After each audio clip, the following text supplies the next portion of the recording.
Get ready, folks, because today Oh, yeah. we are diving deep into Nepal. Sounds exciting. Yeah, it is. Now, most people think of, Mount Everest. right, the Himalayas, those breathtaking mountains. Definitely. But we're going beyond those postcard perfect peaks. I like it. We're going to uncover what truly makes this nation tick. Oh, wow. So think about the politics, the culture, the everyday lives of the Nepali people. It's going to be a journey.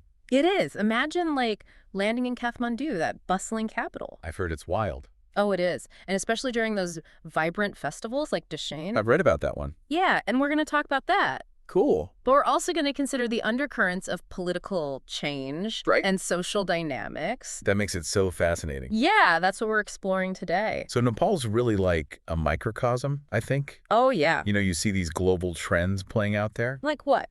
Well, you see struggles for democracy, the impact of tourism, Yeah. ancient traditions bumping up against modern life. It's all there.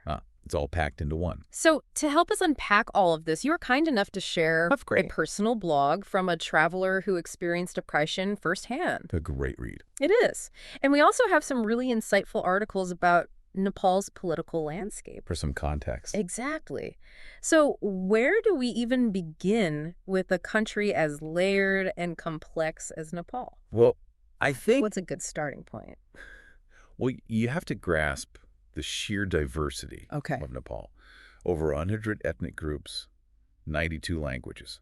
Wow, that's more than most continents. I know, it's incredible, right? All in a country about the size of Florida. That's mind-blowing. And I'm guessing that diversity isn't just about the people? No, not at all. The geography is just as varied. Okay. And that's played a huge role in how all these different cultures developed, Right. You've got the towering Himalayas, Yeah. fertile plains, hills, and valleys. They've shaped where people settled, how they interact, and the unique traditions that emerged. Our blogger actually described feeling a bit of culture shock. Oh, wow. When they landed in Kathmandu. Yeah, Kathmandu's Thamel district. Oh, interesting. They'd been traveling in more rural parts of India. Makes sense. And suddenly it was What? trekking shops? Well, yeah. Galore?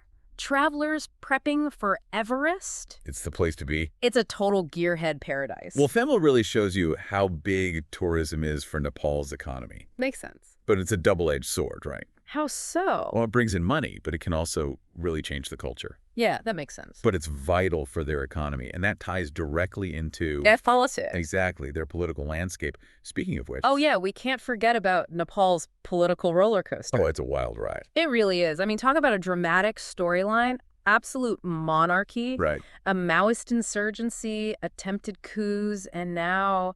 A fragile democracy. a lot to unpack. It really is. But I think we can learn a lot from Nepal. About Nation building, all of the challenges. Okay. And it really all starts in the 1950s Okay. when British influence fades. Mm-hmm. And all of a sudden, Cold War politics, Enters the scene. big time. So Nepal gets caught in this global power struggle. Right in the middle. What happens next? Well, from the 1960s through the 90s, you've got this panchayat system. It Okay. was essentially one-party rule. Okay. And the power was really in the hands of the elite. Interesting. And yeah, they saw some economic progress during that time. Okay. But a lot of people, especially marginalized communities, Right. they were unhappy. They wanted more political freedom. So the panchayat system wasn't exactly a recipe for stability then. No, not at all. What happened? Well, all that discontent Right. boils over into the Maoist insurgency Oh, from yeah. 1996 to 2006. Yeah. And the violence escalates. Mm-hmm. The international community gets involved. Right. And the monarchy, which had been a symbol of stability for centuries, For so long. starts to be seen as part of the problem. And then, of course, there's the 2001 Royal Massacre. Such a tragedy. It's still shrouded in mystery, but it definitely had a huge impact. Absolutely. That event, the insurgency, it all leads to a peace accord in 2006. Okay. The monarchy is abolished, and Nepal starts to become a republic. Wow. But the struggle for a stable democracy, it's far from over. Right. It's an ongoing process with lots of challenges, and that's where things get really interesting. Yeah, you're right. We often just see Nepal through the lens of Mount Everest. yeah, Mount Everest and trekking adventures, Right. but there's so much more to it. There's this whole complex socio-political reality. Exactly. We have to look beyond the mountains Yeah. to consider the lasting challenges. Widespread poverty, Right. deep inequality, Yeah. limited infrastructure, especially outside the capital. Yeah, and trying to integrate It's a huge task. such a diverse range of ethnic groups, right? Absolutely. And address their unique needs. Absolutely a monumental task. And then on top of that, there's building a democratic system. But that actually worked. That actually works. Tackling corruption Right. and making sure that resources Reach the people who need them. Exactly. It's no small feat. Not at all. And this brings us to the 2015 Constitution, Okay. a pivotal moment in Nepal's recent He history. was supposed to help with all of this, right? It was a major step towards addressing these issues, Okay. but it sparked a whole new set of tensions. Wait, why is that? Well- A new constitution sounds like a positive step. In theory, yeah. But it drew criticisms really quickly. About what? Well, particularly how it handled federalism and the representation of marginalized groups. So it wasn't as inclusive as it could have been. A lot of people felt that way. Okay. And you saw those concerns play out in a very real way Oh. with the blockades on the Indian border. Oh, wow. These weren't simple trade disputes. Yeah. It was about people feeling left out of the political process. Yeah. Hold on. Indian border. So now we're talking about external pressures, too. Exactly. Nepal's in a tough spot geopolitically, sandwiched between India and China, Right. who both want influence. Wow. Internal politics affect the whole region. So to understand Nepal, You got to understand that dynamic. okay, so we've got this nation grappling with a turbulent past, right? Trying to build a stable democracy, facing all these social and economic challenges, It's and navigating these complex relationships with its neighbors. a lot. It's a lot to process. It is.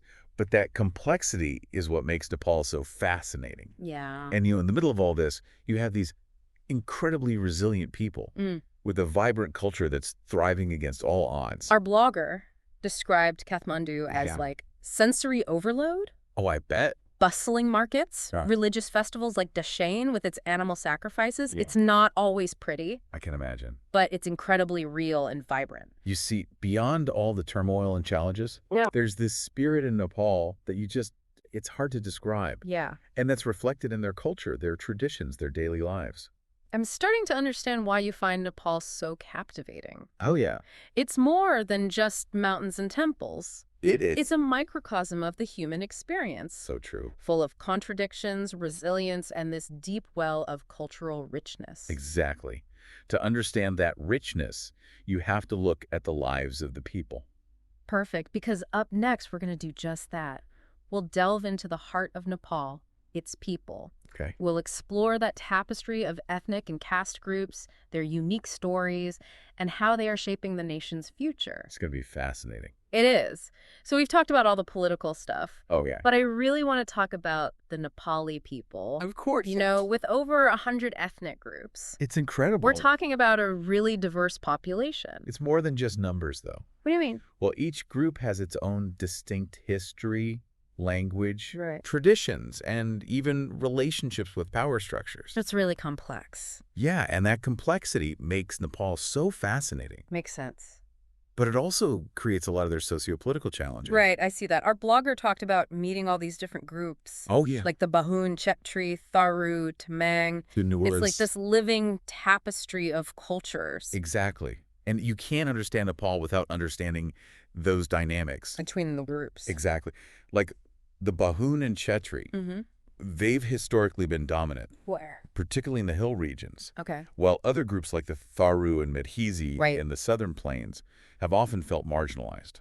Our blogger mentioned the Tarai region. Ah, yes. You know those fertile plains bordering India? Right. And they said it almost felt like an extension of India. Culturally and geographically, yeah. The Tarai is so important to Nepal's story, isn't it? It's crucial. Home to a lot of people. Yeah. And agriculture. And it's also where those ethnic groups who have felt excluded Right. are concentrated. Exactly. So we're talking about a history of inequality Sadly, yes. and limited access to opportunity, and that contributed to the Maoist insurgency. It's a big factor, yeah.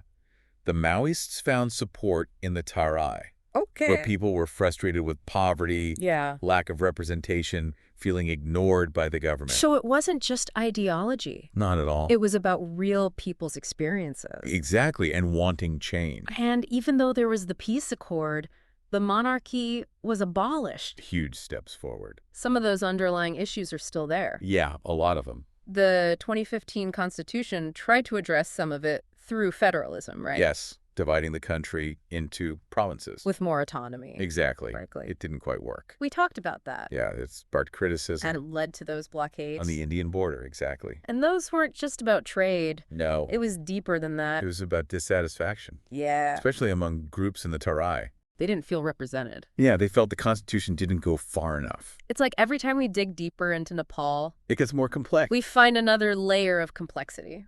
It's true. We've got internal power dynamics, Right. ethnic tensions, and then pressure from India and China. Nepal's stuck in a tough spot geopolitically. How do they even deal with all of this?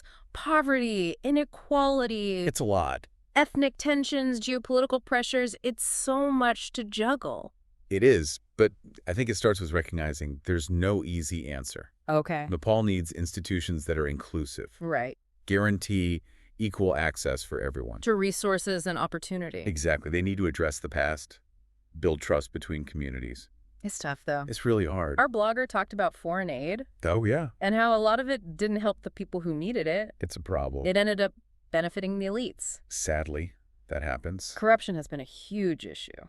Yeah, and foreign aid can make it worse. Yeah. Well, it creates opportunities for the powerful to get richer. Wow, so throwing money at the problem doesn't fix it. It's not that simple. It's about making systems that are transparent, And accountable. so resources actually get to the people who need them. Absolutely. And we can't forget about global institutions either. Like what? Like the IMF and World Bank. Okay. Their policies, they aim to help the economy. Right.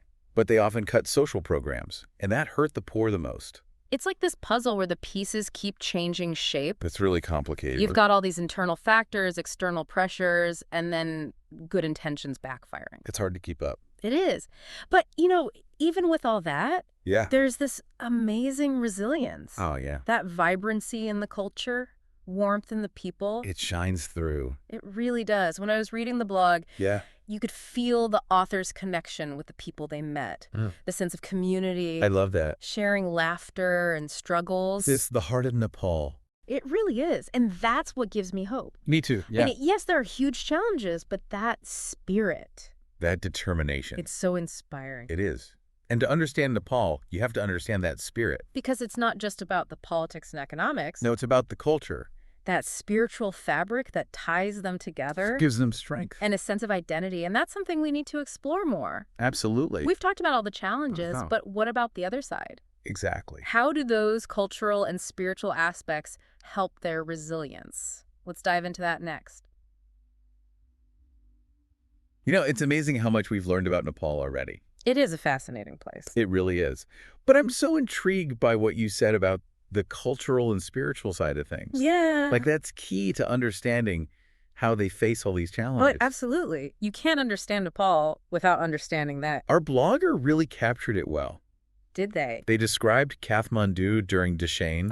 As this whirlwind of sights, sounds, and smells. It's tense. They talked about the animal sacrifices, bustling markets, the colorful processions. Right. It sounded chaotic, but also really meaningful. Oh, it is.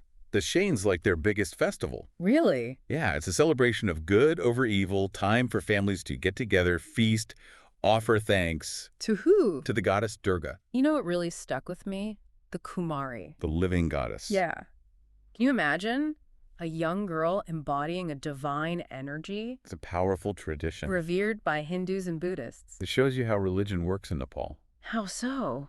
Well, Hinduism and Buddhism mix together in really interesting ways. Right. And you see indigenous traditions woven in, too. Oh, wow. It's not about strict rules. Yeah. It's more fluid, And that spirituality is everywhere. Right. It really is. Temples and shrines all over. Yeah, you see prayer flags everywhere. And the Himalayas themselves, they feel sacred. For a lot of Nepalists, the spiritual world isn't separate from daily life. It's just part of their existence, Right. Helps them understand life's challenges. Yeah. Find meaning, connect to something bigger. I think that's why they're so resilient.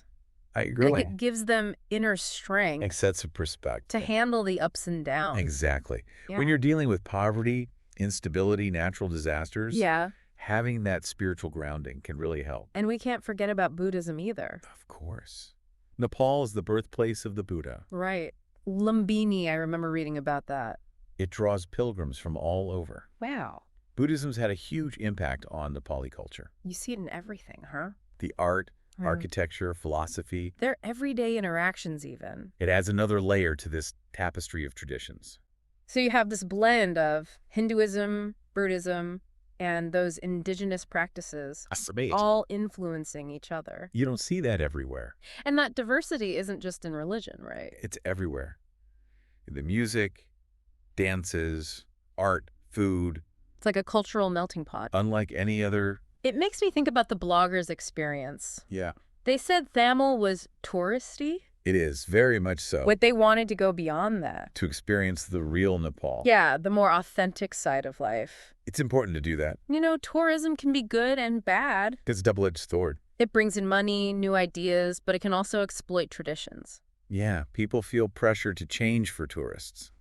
So it's about finding balance. Respecting local customs. And engaging with the culture in a meaningful way. And helping to preserve it, not exploit it. It's something we all need to think about. As we learn about Nepal, yeah, how can we appreciate its beauty and richness? Yeah. And be mindful of our impact?